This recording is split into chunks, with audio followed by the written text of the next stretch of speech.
It is February 15, 1945 in Australia. An American general is hatching a plan to capture Okinawa using carrier-based planes and B-47Bs. The B-47B was chosen for this mission for its capability to drop up to 45 mortars, 24 rockets, and over 14,000 bullets before having to return to base. Though it was a bomber, it was not to be underestimated. February 17th, the planes are prepared to take off as the first ships carrying soldiers are about to arrive.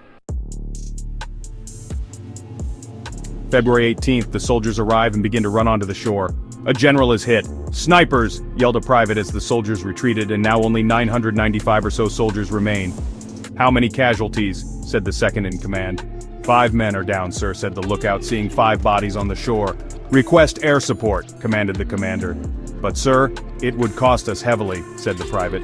"We will use the landing craft to escape and/or captured enemy vessels," replied the commander. "Well, okay," said the private, pulling out his radio. "Requesting air support," said the private. "Planes en route," said the commander on shore in Australia as B-47B, B-17, B-29, P-51H and Vought F-4U Corsair aircraft took off.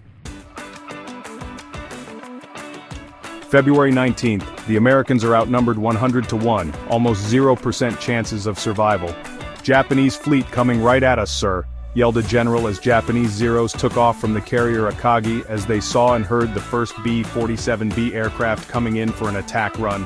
"Bomb bays open," said B-47B Pilot 1. "Enemy carrier spotted," said B-47B Pilot 2. "Ready, aim, fire," shouted B-47B Pilot 1, flicking 2 switches in the cockpit. 2 rockets fly out of the aircraft heading directly towards the Akagi.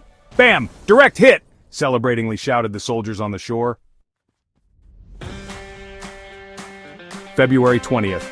The soldiers ran as fast as they could to get to the landing craft as Japanese snipers began to fire. Quickly running out of ammo, one soldier jumped out of a tree, breaking his leg. An American walked up. Japanese soldier. Chibe wo, Lieutenant."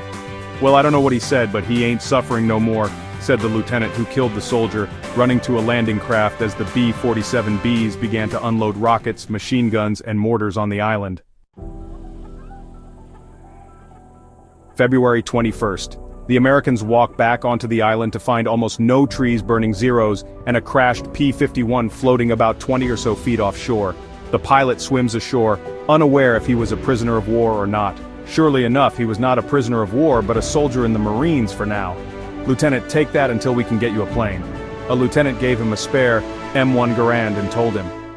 The P-51 pilot began to fire at the remaining 51,400 or so Japanese soldiers. February 22nd. The American soldiers spot a fiery Japanese Zero carrying a 500-pound bomb coming towards them. "What the hell is he doing?" shouted a private. "He's turning himself into a bomb," shouted a lieutenant, the same one who shot the Japanese sniper, as he hopped onto a burning Dauntless dive bomber's tail gun, firing at the plane. The wing exploded off the aircraft as it spiraled out of control into the sea just meters away. The Americans' numbers have dropped by not much throughout the battle. 13 dead, 987 living. Whereas for the Japanese, over 59,000 dead and only 41,000 living. The Americans spotted the B-47Bs coming back again. They ran yet again to the landing craft as the P-51 pilot hopped into a Japanese Zero and began to fly around. Surprisingly, he wasn't even shot at and landed again safely after the bombing attacks.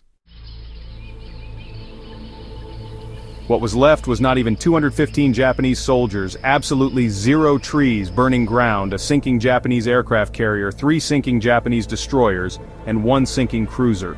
February 23rd. The Americans kill or capture the remaining Japanese, raise the American flag and move on with the war.